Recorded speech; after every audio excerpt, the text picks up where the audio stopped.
All right, guys, here we are. It is April 8th. It's noon in Arizona.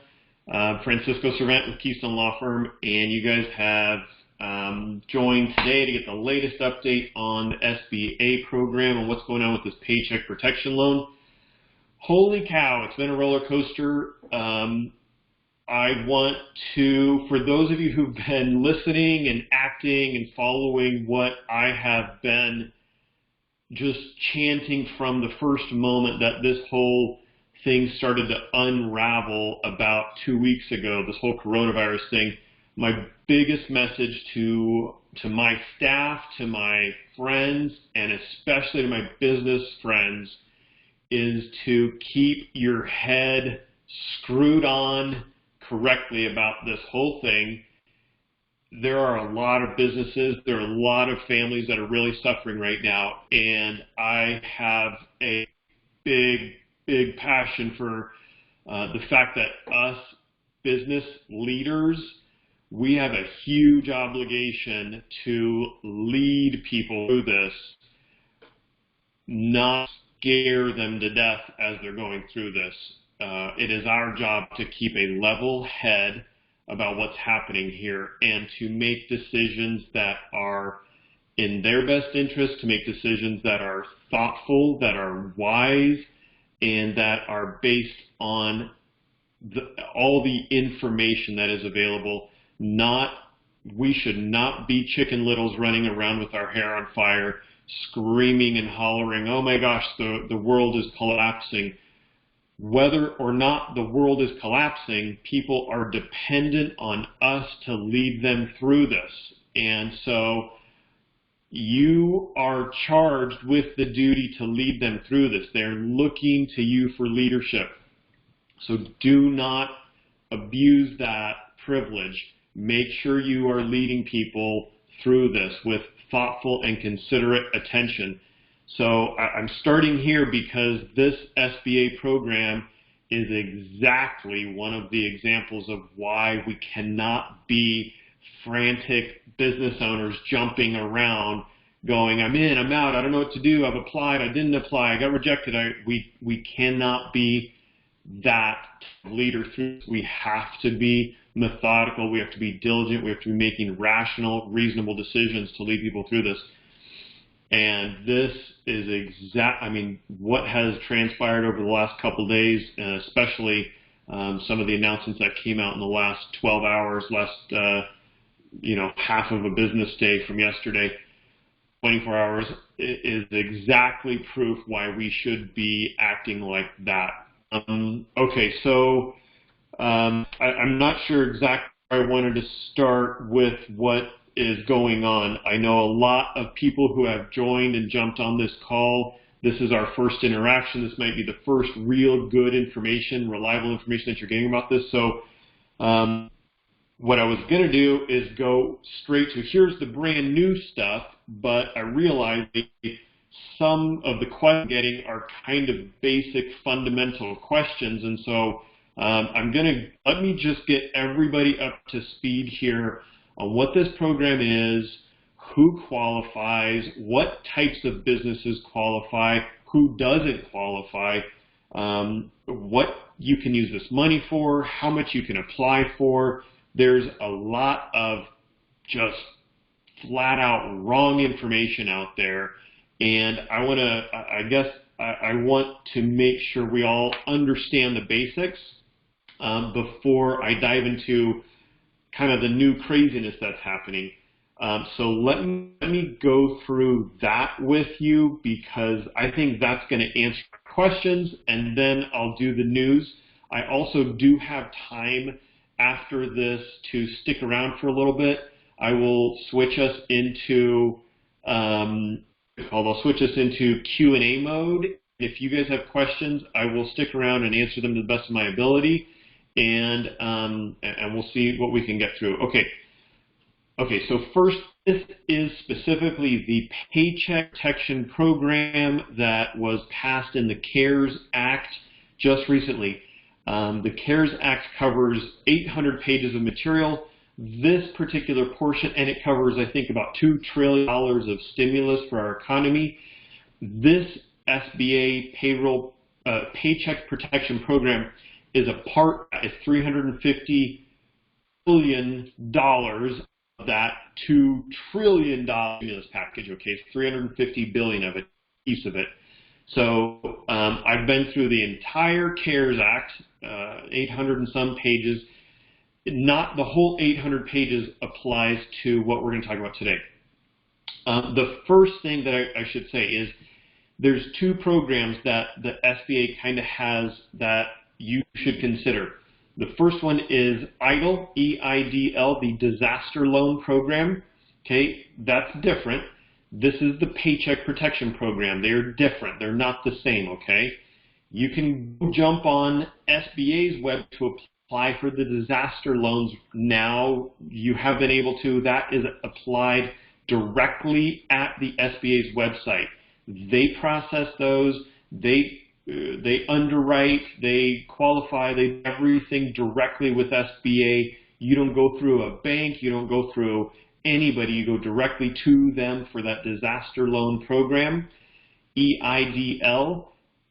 That's a typical loan, okay? You apply, there's underwriting, it's got a personal guarantee, you've got to do the credit score. It's a whole loan underwriting program, and if you need that, go apply for that. There's a part of that that's got a $10,000 grant built into it if you qualify. So check that out. That's a different thing. You can apply for that as well, but you do that directly with the SBA. What we're going to talk about today is the, sorry, my staff is trying to buzz me. Hopefully it's not about this. What we're going to talk about right now is the SBA's Paycheck Protection Program. That's different. That's this thing over here, what's been getting all the news and what's been getting all the rave, and that's what was passed in the CARES Act for the $350 million stimulus program. The disaster loans do not get forgiven. The PPP loans can get forgiven if you qualify, if you do everything correctly, okay? So that's what this one is all about. You do not apply with the SBA on that program, okay? You do not. That is not, the SBA doesn't accept applications for the Paycheck Protection Program. You do not. That's where we've heard Wells Fargo say, Wells Fargo is saying, we're not accepting anymore. That's where Bank of America is saying, we are only accepting applications for this one if you already have a business credit relationship with us. That's where we're having a whole bunch of those things come through that is related to the Paycheck Protection Program, okay? That one you do apply through a lender, a private bank, a lender, okay? Now, most of them are coming out saying you have to have a prior relationship with us in order for you to submit an application with us for this Paycheck Protection Program, okay? We've got an arrangement with a SBA direct lender that is letting us bring our clients to them without any prior relationship because they don't do any other kinds of things. They don't have business banking or anything else. They just do SBA loans, and so they're basically like, hey, yeah, you can bring us your clients, and then we act as your agent for them. Now, real quick on that note, we don't charge our clients anything for that. The SBA Paycheck Protection Program, the CARES Act, has set up a compensation structure for us to get paid through the lender fees that the SBA is also paying, and it does not get deducted from your loan or anything like that. They basically said if you get a loan, we will pay a lender origination fee, it's a percentage, and then Keystone will get paid a little bit out of that just to compensate us for our time for being the agent. So this is the Paycheck Protection Program. That's what this is. It's not the EIDL, E-I-D-L, Emergency Disaster Relief Program. Go apply for that. That's directly with SBA. This one is we can act on your behalf and help coordinate you to get that one. Okay, here's what how the program is going to work. The intent of the program is to help you cover 2 months of payroll, rent, utilities, and a couple other minor expenses. It's intended to help you cover those. They're setting it up as a loan initially. You apply, it's a loan, you get it, But then 2 months later, if you do everything right, you can get it forgiven. And the law, the CARES Act, and the regulations confirm up to 100% of everything you receive can be forgiven completely 2 months later, okay? And by forgiven, typically that means now you have to declare all of that as income for your business or revenue, but the law says no, it will not be counted as income. So guess what? You will pay zero taxes on the dollars you receive for this. Zero, okay? So, you know, if you have $50,000 of, if you get $50,000 out of here and you later get $50,000 forgiven, there's no income tax you're going to pay on that $50,000. It's not going to be top line revenue in your business. Okay, so let me cover real quick who qualifies for this. Okay, so number one, you have to have been in business on or before February 15th of this year. You can't go start a business right now. February 15th or before of this year, your business then meets that criteria. It is going to work for for-profit businesses and non-profit businesses. So if you're a non-profit charity, you're fine. You have payroll and etc. You're good. You're in this category. You have to have had, let me go back to that section. You have to have had 500 or fewer employees. Okay, so if you have more than 500 employees, then the criteria is totally different. Let's see, and you were in business. Basically, that's it. So the criteria is actually really simple. So guess what they do in the underwriting department at the lender we're using? I'll give you more information about this in a second. Basically, they're saying, were you in business? Can you document that?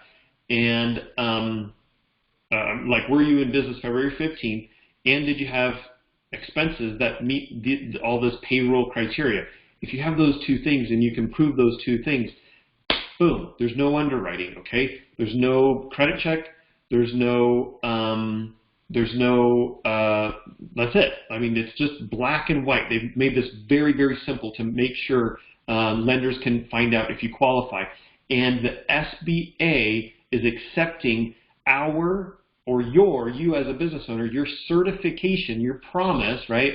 I swear under penalty of perjury that those two things are true. If you can prove those to the lender, then the SBA is saying, great, we're not going to independently verify that here at the beginning stages. Obviously, they could do that later if they wanted to. Then there is and by in business, they're even allowing sole proprietors, okay? If you were just have your own business out there and you're running around hustling, then you qualify too. You meet that criteria of in business on February 15th. Okay, so that's it. And your employees had to be U.S. based. They couldn't be foreign based. Okay, so how do you calculate how much you can get? This is a big and important thing to know. You only get one shot at this. There's one bite at this apple. You cannot go back and ask for more. If you ask for less than you could have gotten, you cannot go back more, at least right now. That they're very clear. This is intended to be one time in order to allow the most businesses to have access to this program. When you go in and submit your application, it's one time and you got to ask for as much as possible, okay? And there's nothing in the regulations that prohibits you from requesting the most. If you don't spend it all, then whatever's left over, there's nothing prohibiting you from taking that and paying it back to the lender if you don't want to convert it into a loan. Okay, here we go. Who is ineligible? Okay, if you're in a business of illegal activity, they're not going to give you this. This doesn't count for your household employees. If you have a nanny or gardener or whatever, it doesn't count for them. And it doesn't count if any of your business owners, more than 20% of your business, are incarcerated, on probation or parole, subject to criminal indictment, those kinds of things, of a felony within the last 5 years, or if, and this is where one of the regulations we're concerned about because it's not defined well enough, if any business owner, and it doesn't specify what percent ownership, so basically if you gave like a 1% interest to a family member or something, and he defaulted on any SBA loan within the last 7 years, then it says your business doesn't qualify. So we're expecting that to be further defined to say that any business owner who has more than a 20% ownership interest in your company right now. So, but anyway, just be aware, if you have any business owner right now who has defaulted on their own SBA loans separately from you, that may impact your qualifying here. Again, I think that's going to be further defined, but we're waiting to see on that one. Okay, okay, the maximum amount that we borrowed is $10 million, period, no matter what. $10 million is the maximum loan. I got a little number around. No matter what your numbers add up to, it's $10 million maximum. So if you have, apparently if you have $10 of payroll, then you can qualify for this. How you calculate it. So I've seen a number of online calculators out there. You punch all your numbers, it's like poof. This is exactly the number you can qualify for.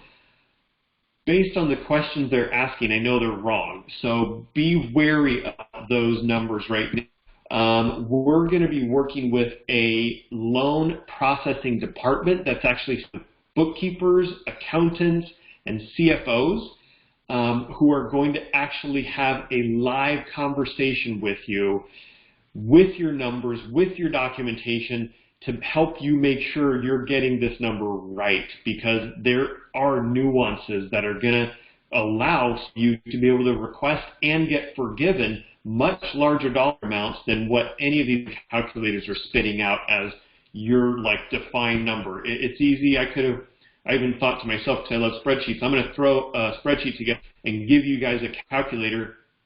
But honestly, there's some consultation that needs to happen to be able to ask, because there's some strategy involved here. So you're going to want to get that one-on-one strategy available. So anyway, but here's generally how it's going to work. You're going to add up your payroll costs, okay? There's some significant definitions that are going to, I'm going to give you that here in a second. Payroll costs, okay? You're going to subtract out any compensation that is paid to any one employee that was over $100,000 in the last year, okay? That doesn't count. If it's over $100,000, that doesn't count towards it. So you basically take every employee's payroll, you add them all up, except if they were over 100, you shave that part off and just add the 100,000. You're going to divide that by 12, and that's going to give you your average monthly payroll cost. You multiply that times 2.5, okay? And that's generally the number that you're going to apply for, is that whatever you get, 2.5. So if you add up, if you got 3 employees are each making $50,000 the last year, you got $150,000 right here. Multiply that times 2.5, and you get, I don't know that in my head, but 150, you get 375, nope, I did that wrong. 150 divided by 12 times 2.5, you're going to get $31,250 as a loan. Okay, what's payroll? Let's go through this real quick. You're going to want to write these down in a list, because this list is going to be the numbers that you're going to want to start to aggregate. Okay, payroll includes, listen carefully, make this list up. Salary, okay, if you have salaried employees. Wages, if you have hourly employees. Commissions, okay, and then they have a catch-all. They have a fourth catch-all there. Similar compensation. So if you have a business structure and your business pays people, it's not quite salary, wages, or commissions, but there's something that's a similar type of compensation structure, you're going to want to include that. Okay, so that's those first 4 things. Then you can include, if you're in a restaurant or something, cash tips, or the equivalent, okay, or the equivalent. Now, having been a waiter supporting myself through college, I remember you had to report in the system how much you got in tips that night. And I think I knew some waiters that didn't always report all their tips. Okay, fine. They actually have in the regulations here, tips are based on employer records, or in the absence of such records, a reasonable good faith employer estimate of such tips. Okay, so you get to help define that one for them. Okay, so that's the second category. So first category was kind of wages and salary. Second category is tips and stuff. Third category, payment for vacation, parental, family, medical, or sick leave. So if you have any of those payments, okay, you're going to get to include that. Next category, allowance for separation or dismissal. So if you have some type of severance packages or things like that that you're doing, you can include that in your calculation. And then payment for provision of employee benefits. And here's what benefits they're including in this. Group healthcare coverage, okay? Group healthcare coverage, retirement benefits. Okay, so to me that says either if you have a pension plan, if you have a 401k plan, if you have other types of retirement benefits, and it's a group plan, then that should be included. Okay, then the next category is your state local taxes that are assessed on your employees' compensation. So it's kind of funny. The federal government is going to give us money to pay the state government. Fine. And those are your different categories. Add all those up for the last 12 months, okay? I would do it for 2019. You may have all of that if you use a payroll processing company. I know mine for my firm, they just sent me, or didn't send, but they had in our portal, they had pull your Paycheck Protection Program report. And it was like, click, and here's the numbers. We're going to have to do some digging because we switched mid-year last year, so we'll have to dig through a little bit. But I would go ahead and add or get the reports you have from your 940s or 941s, whatever it is, from 2019, and see if that gives you all your numbers. That might give you all these numbers, or at least gives it to you in a way you can start to pull the incorrect things out and add the rest of it in. Okay, now for independent contractors and sole proprietors, you have kind of a, since they are acknowledging you may not keep your records like a typical business would, then they're saying that you just kind of are going to have to prove your wage, commission, income, or net earnings. You're just going to have to prove that somehow. Bank statements, deposit receipts, whatever it is, you're going to have to prove that. Now, the lender that we're going to work with are going to require paper proof of this stuff of some kind, okay? They're going to require something. So I know for us, we're just going to be spitting out reports, right, of all these things. If you have different types of records, whatever you can put your hands on to prove each of these things, start to gather this stuff.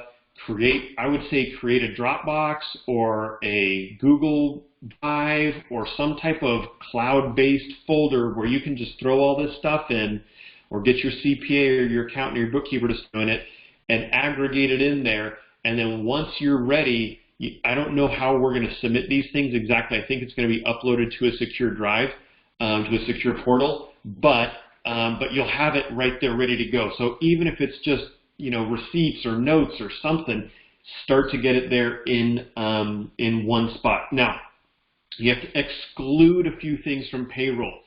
Any compensation for employees that are not in the United States, compensation over $100,000, and then it specifically excludes federal employment taxes, okay, that they're not going to give us money to pay the federal employment taxes. They're saying just don't ask for that right now. And it's funny because that's something that's potentially conflicting with something that's in the CARES Act law, but that's what it's saying right now. And then qualified. So if you guys remember a couple weeks ago, I did a quick update on all the new FMLA and sick leave laws that came down, the Families First Coronavirus Response Act. There's benefits now to help us business owners compensate employees who have to take sick time or FMLA leave due to coronavirus. There's federal benefits to help us pay them during that time. If we are paying people out of that, for those things, then the payments we're making for those, they don't want us to include in our payroll number for this program. Okay, it's essentially you're saying don't use this loan to pay those. You're going to use those benefits to pay those. Okay, so don't include those. Okay, that's really how things are supposed to be calculated. You add up all those numbers for 12 months, you divide by 12, and then you multiply by 2.5, and that's going to give you your number, okay? So that's how much you should apply for. Now, again, there's some strategy in there. There's some opportunity in there. You want to ask for as much as you I'm going to back up so I can get my hands bigger and bigger and bigger apart. You want to ask for as much as you possibly can because you only get one shot at this. You only get one shot at this, and that's it. One shot. So don't miss out on this, okay? Okay, so that's how to calculate. What's the newest news here, right? All right, the newest news. All right, I put together a flyer. I'm going to email this out to everybody. Here's the newest news. Yesterday, the guidelines have changed. They have changed some of the rules for how they want loans processed. This is really bad news for anybody who has already submitted an application. You have submitted an application. If you have already, there's like 2% of applications out there that actually have an SBA loan number. If you're one of those,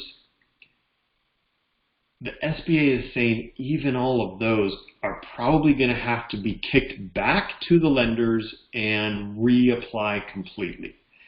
There were some problems with, if you guys have seen the application form that SBA has published, it's like a 4-page thing. There's already been 2 versions. They know they need to create one more update to it.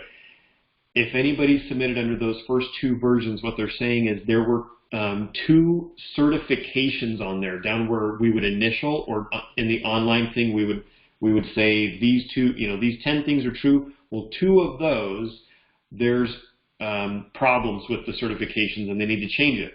And because of that, there's not really a way for them to say, hey, come back in and amend just those 2. They're just going to likely kick everything back and make everybody start over. Our lender that we're working with is literally restarting their training with their employees tomorrow. So they're putting together their new training materials so that they can retrain their employees starting tomorrow. They have a whole loan processing department. All of their loan processors, listen to this, all of their loan processors, internal in their business, don't yet have the training. What does that mean for us? Well, it means for us that we certainly don't know exactly what the answers are. It means there's nobody out there in the online world who knows what the answers are. Literally, this is the 3rd biggest SBA direct lender. They haven't even trained their staff on it yet. So for those of you who've been really standing up your leadership game, saying, we're not jumping on the craziness bandwagon and spending all of our time trying to figure this out in the first wave because we know the first wave is going to be insane.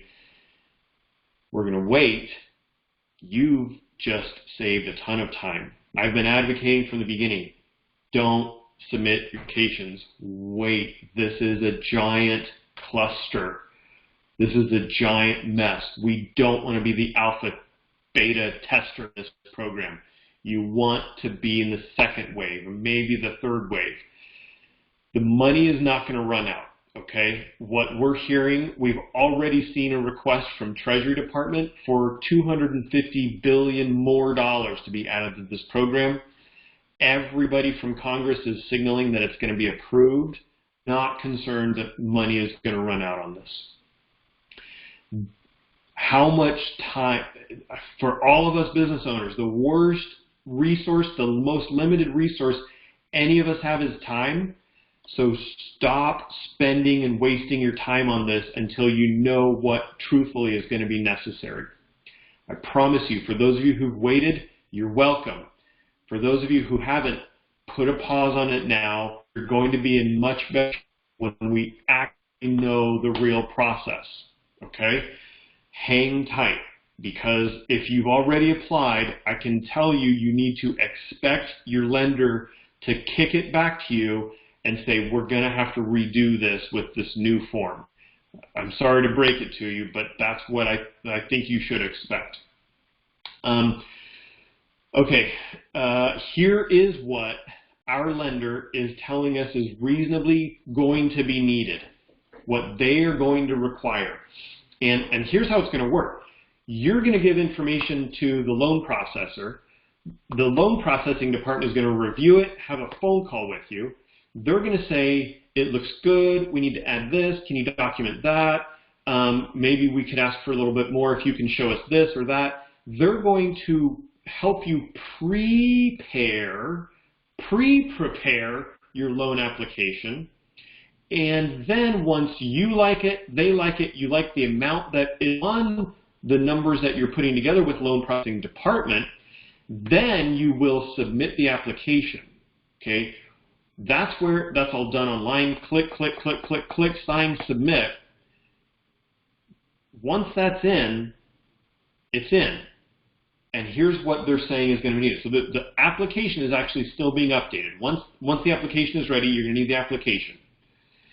We believe you're going to need all of your payroll reports from 2019, okay? So I would get all of those ready. That 2019 payroll reports, the 940, the 941, which has all that documentation if you do that. If you don't have those, if you don't file those quarterly tax reports for whatever reason, gather any information, anything you can put together that says, here is proof that shows I got paid and I made payments related to any of these payroll type expenses that we went over earlier. Okay, anything. Gather that information, whether it's bank statements or deposit receipts or checks you wrote, whatever. You're going to want to gather all that stuff. Some report information on your 2020 payroll numbers, okay, and I would start from January 1st up through February 15th. For the application part, you're not going to need more than that. You're not going to need past February 15th. So hopefully you've got all of that already in your bank records and in your payroll records. And then, weirdly enough, the SBA regulations don't require this, but the lender says, how can we not require this? A copy of your driver's license. So just to prevent fraud, they think we're going to eventually need that. So we want a copy of your driver's license. Get those 4 things ready. Well, you can't get the application ready yet, and you don't need to. It's going to be really simple. But these 3 things, your payroll reports from 2019, some type of payroll report from this year, and a copy of your driver's license. That is it. That's all they think is going to be necessary for this application. And once they get that, that's going to be great. So, okay, here is what the process is going to look like. Once the lender has a final application ready for us to send to you, we are going to send you a link, right? We're going to send you a link, and you're just going to jump on that link and fill it out, okay? This link will be connected with us as your agent. That way, you've got access to us as well. We're going to make sure, we're going to handhold as much as possible. And we're going to make sure you get everything you need to get into the loan processing department. That link will tell you what to fill out, what to upload, and how to do that. Now, once you get your documents uploaded, that's the first come, first served part of our lender's process. Once you get all the necessary documents uploaded, then you will get an email automatically that says, we've got everything we need, we think, schedule a call. It's an online scheduler. You'll click the link, you go, you find a bot, you're going to schedule that as soon as possible. Okay, get that, schedule it. That is going to be your ticket to a conversation for that loan processor strategy session, basically, to go over your loan application. You need to do that from a computer. Don't do that from a phone. It's going to be a screen share, and you are going to be sharing your screen with them because they are going to want to look at what you have. And then once you get to the end of that conversation and everything looks good and everything's papered and you've got the final numbers, they are going to have you go to the actual DocuSign document, because it has to be signed by you, and you're going to fill it out. They'll walk you step by step so you won't have to wonder. They'll walk you through the certifications. You have to say, under penalty of perjury, this is true, this is true, this is true, et cetera, et cetera. And then you will click and you will e-sign that, and it will go into the system. Okay? And you're done. Hands are off. The loan processing department is done. Because our direct lender, the lender we're working with, is an SBA direct lender, and they've got electronic submission connected with the SBA, what they're telling us is they expect that within 2 hours of that submission, okay, within 2 hours, you should get an email back with an SBA loan approval number. Once you have that loan approval number, you're locked in, period. You basically got that number, that dollar amount that you figured out on that phone call. It is set apart for you. It's reserved for you, period. That's the magic of working with a real lender that knows what they're doing. And then what they are saying, they reasonably expect funding to happen within 7 business days, 5 to 7 business days. Okay. 0 loans have been funded at this point. $0. Nobody has been given any funding at this point. So they're expecting that once this is, you get your application in, 2 hours later you get your SBA loan approval number. They expect 5 to 7 business days, you'll actually have money in the bank. Okay? This is the easy part. Even though it's been insane and lenders have been pulling their hair out trying to get this done right, and still can't get it done right, this is going to be the easy part. I hate to break it to everybody, but getting your money isn't going to be the hard part. This is going to be the easy part. You're all going to get money out of this. You're all going to have money and liquidity to be able to run your businesses. What's going to be the hard part? The hard part's going to be getting it forgiven 8 weeks down the road, when everybody wants their loans forgiven. That's when the real rubber meets the road, and that's where it's really going to shine and make a difference with who you decided to get in bed with. Because rules now say whatever lender you apply with, that's the lender you're stuck with when you go to get forgiveness. Okay? So if you apply with Bank ABC, and 8 weeks later, they are a complete giant cluster mess, and you want to get your loan forgiven, but they don't have the staff, they don't have the resources, they don't even know how to process or how to do it timely and efficiently, your money is going to convert to a loan. And there's going to be a deferment on the interest and the payments. The SBA has already said that. The regulations say that. But if they can't get it forgiven, you're stuck with a loan. So be careful who you jump in with on this. The lender, like I said, that we're using, I'm not yet disclosing who we're using because they are still, like I said, they're still training their staff, and they're just not quite ready. We're ready. We're ready. I'm ready. I want to file my own, but we're ready. We're just waiting for them to say go. But whoever you go with, you're stuck with at the end. I chose to partner my firm with one that is a SBA direct lender. There's only 13 of those in the country, or in the world, I guess. There's only 13 of those. They are the 3rd biggest in the country. They have an insanely stellar reputation. The CEO of this company is incredible. I've been on trainings personally with him. And they know their stuff. They know their stuff. They don't do anything but SBA. And literally he's been working nonstop every single waking hour with the SBA to get this process built. And they've been consulting directly with him. So they know their stuff. So when it comes time to get things forgiven, I personally am going with them for my business. And I think they are just going to be the best partner to try to work with to get loans forgiven. So what we're going to do for our clients that work with us, okay, to go through this process, and just to reconfirm, even though I already said it, If you work with Keystone, we are your agent, okay? The loan processing department we're working with is our co-agent, essentially, okay? You don't pay us anything. It doesn't add anything to your loan. It doesn't cost you nothing.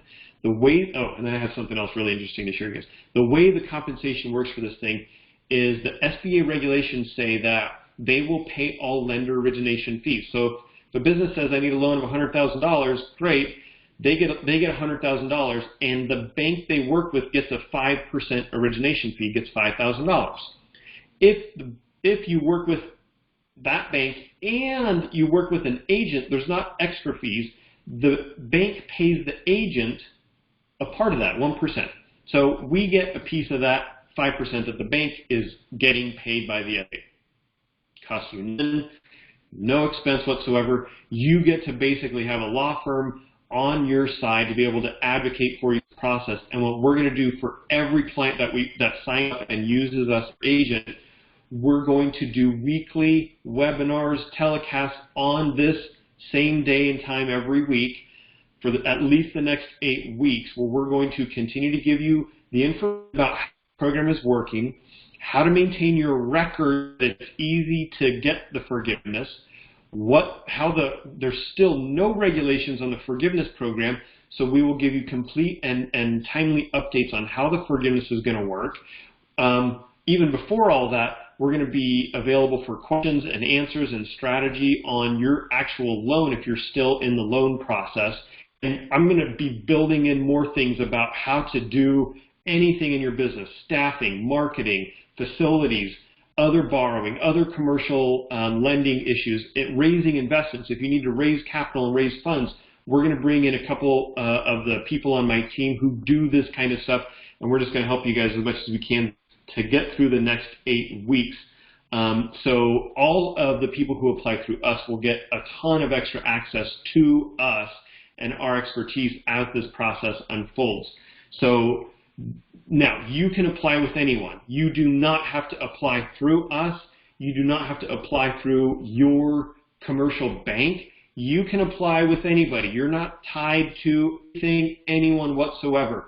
What I've tried to do is really make it easy for my clients and make it so you can save as much time as possible, get the most money possible out of this, and get the most in such a way that it's all going to be forgiven at the end.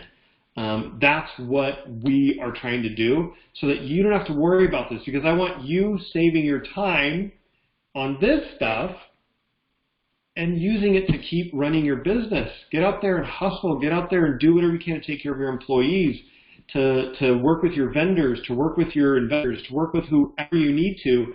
Do what you do well on your business. Don't become an SBA loan expert. Let us take that weight off of you. Let us run with this, and you save your time on the things that really matter. All right, so I'm going to email everybody this latest update from today, and then that'll give you the talking points so you can share that as needed. And then we've got some time right now. I've got some time for Q&A. We've got a couple of questions in the chat box. I'll go through those. If you have a question, you can either put it right there in that box, or there's a way to raise your hand with a computer. Just look for a little raise your hand thing. Or if you're just on the phone, hit *6, and that'll tell me that that you have a question, and I can prompt you to, I can unmute you to answer that. So let me make sure that I can switch us into that mode. Just a second.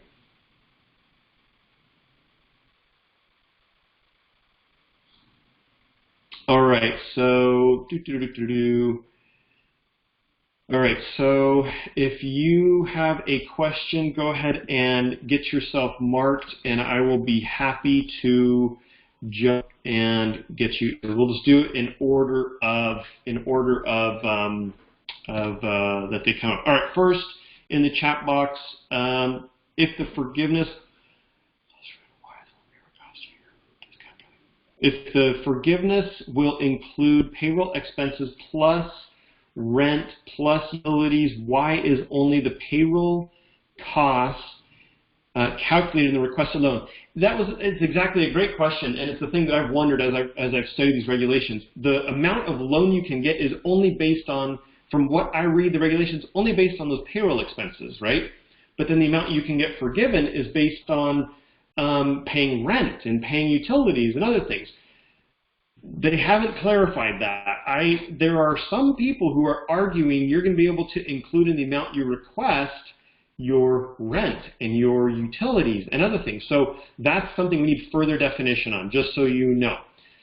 But the forgiveness piece of this, and I'm gonna spend a whole call just going through the forgiveness of this, but just generally so you know, whatever amount you request, it is required that at least 75% be used on expenses, okay? That's what the law says in order to get any of it forgiven. So what they're saying, essentially, I think right now is, if you request $100,000, $70,000 has to go payroll expenses, and the other $25,000 can be used towards those other things, rent, utilities, and other things. That's how I'm having to read this right now. Again, that's where I'm very scared of people just rushing out and using a calculator and doing this without some context. So that's the best answer I can give you right now. Okay, next question. How do you sign up with our firm to act as agent? I will post here in the chat box the link. We have a bunch of people already registered. We are going to do our best to get everybody, be able to have the capacity to serve everybody here. I will post the link right here for you to get registered if you aren't yet registered. Let's see, let me grab this. It's just a really quick, simple Google form. Go into the chat box right here and click on that link, and it'll take you to that Google form, okay? If you're an independent contractor, should we wait to apply or apply right away? Again, I would wait to apply. If you're an independent contractor, if you're an employer and you have payroll, wait to apply. If you're a 1099 independent contractor, you don't have employees, you still can apply on your own. Wait to apply, okay? Same kind of a thing. They aren't even accepting those applications yet until Friday, and there's no process built out for that. So sole proprietors and independent contractors right now don't have a process yet. You have to wait. We'll give you more info on that as soon as we get it. Let's see here. If you're a 1099 and you started middle of last year, can you apply? It seems yes, you can. The regulations say as long as you were in business February 15th of 2020.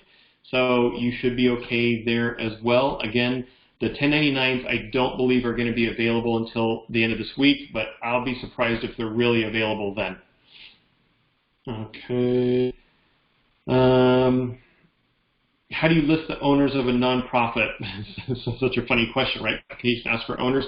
I would list the executive director and just maybe put in your job title or in your name executive director on our sign-up form, and we'll make sure that goes into the right place.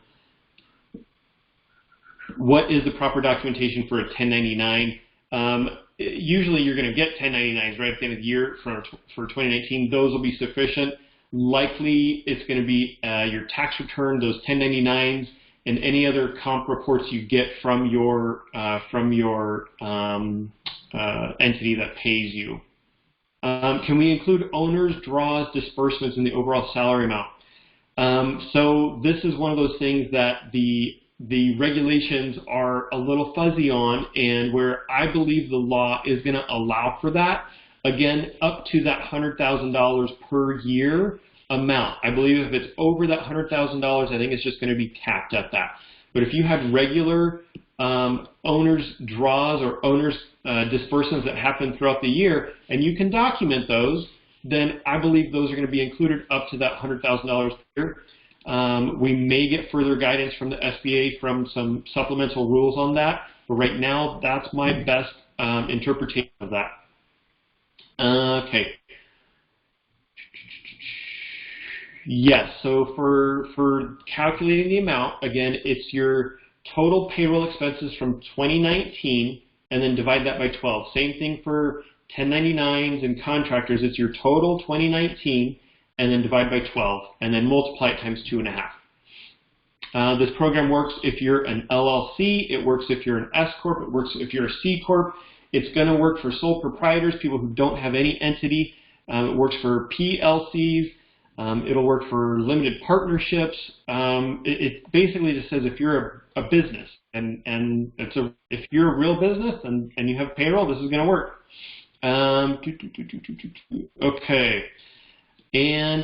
Okay, so I have a question about delivering documents. Do not deliver documents to my firm.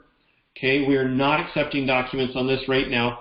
And in fact, because we're working directly with the loan processing department, we're going to have you deliver documents directly to, not to my law firm.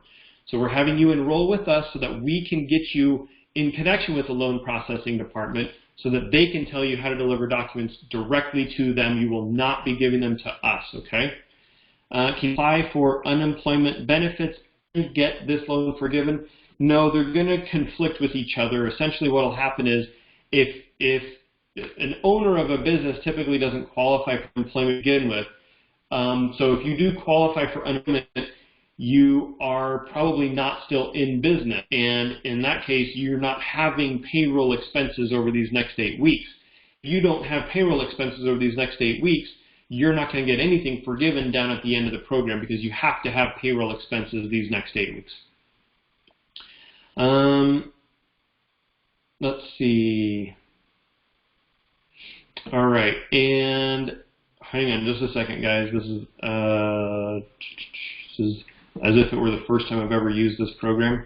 It's not the first time, but it's also not the millionth time. Just a second. Let me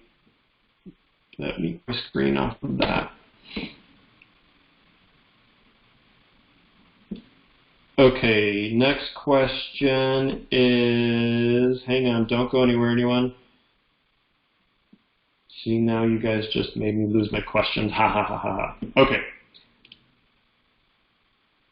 All right, Randy, I'm unmuting you. Did you have a question? Go ahead. No, I don't think. I think he answered it. I don't know if I hit a button by accident or what. So, no problem. Actually, I will ask a question. Oh yeah, go ahead. With the 1099, I thought, as I said, I work for AFLAC. The only thing I've got is 3 months from last year plus 3 months of this year. The remittance advices that they send out every time they pay me for something. That's basically it for any type of proof of income or anything. And I don't know how. Again, you're going to be right in that whole criteria that matches for you were in business February 15th of this year.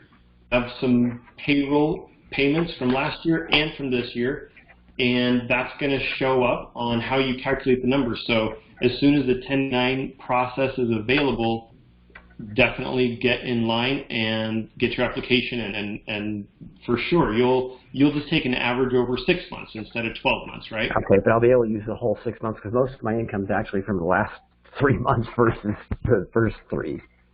Yeah. You'll be able to use the whole 6 months. Absolutely. Yep. Okay. Thank you. You bet. All right. Next question. Looks like Susan. You should be unmuted, Susan. Oh, okay. I was just trying to find out perhaps when we would hear back from you with more details of how to communicate with the lender and how to deliver our documentation to the lender. I don't have a firm commitment. I have a soft suggestion that they are hoping to have things up and running within the next day or two. And as soon as I get it, I give it to you guys. What I will just reiterate, for your benefit and everybody, is that I think this is one of those times really where we don't want to be, I really recommend that you submit an application until the process is ironed out. just to save time of having to redo things. So I think this is one of the times where it's going to be worth the wait for the lender to say it's ready. If it takes an extra 2 or 3 days, it's going to be worth it. Congress has already said they're going to continue to fund this thing. I don't think money is going to run out. So I do recommend waiting, but I'm hoping as soon as I get it, I will be forwarding it to you guys. And same thing for me. My own law firm is waiting, bated breath to get this done. And as soon as we do, we will send it to you by email you guys have on file with us. I'm hoping it's before the end of this week, okay? That's great. Thank you for your help. And meanwhile, we can all just get all of our documentation ready to go. So whenever we hear from you, we'll be all set. Yeah, that'd be great. Thanks. Next, Josh, you should be unmuted. Just you. Yeah. Josh, are you there? Yes, I am. Hey there. You have a question? Yes. My question was, I'm a 1099 employee with Cloud9 up in Seattle. I was wondering if I'm able to apply for unemployment benefits and the PPP for loan forgiveness. So, no, they won't both happen at the same time. Unemployment, most of the time, owners of companies don't qualify for unemployment to begin with. If you end up qualifying for unemployment, then that means you are not paying payroll expenses to anyone, and that's a criteria of this program, is paying payroll expenses at the end of 8 weeks. So if you can't show at the end of 8 weeks you've been paying payroll expenses, including paying them to yourself, then the amount you get as a loan can't be forgiven. So you'll want to look at how much would I get out of unemployment versus how much would I get out of this program. If this program might be more, then you might use this program instead of unemployment. Okay, thank you. You bet. One last question. Can we deal with our firm as an independent contractor? Yeah, our firm would be an independent contractor in this relationship, and you would, we would just be, the program holds us agent, which is fine, but we are an independent contractor to you, and so that's how that would work. I think that was the last question. If there's any other questions, feel free to email or just communicate with my team. We are happy to answer them. Just hang tight, guys. This is one of those times where it's really worth waiting to get this done right. So also go ahead and block for next Wednesday. And I'll send out emails between now and then, but I'll send out another invite to have everybody back on for another update next Wednesday at noon right here. All right, everyone, have a great day. Go grow your businesses. Go help lots of people. And take care.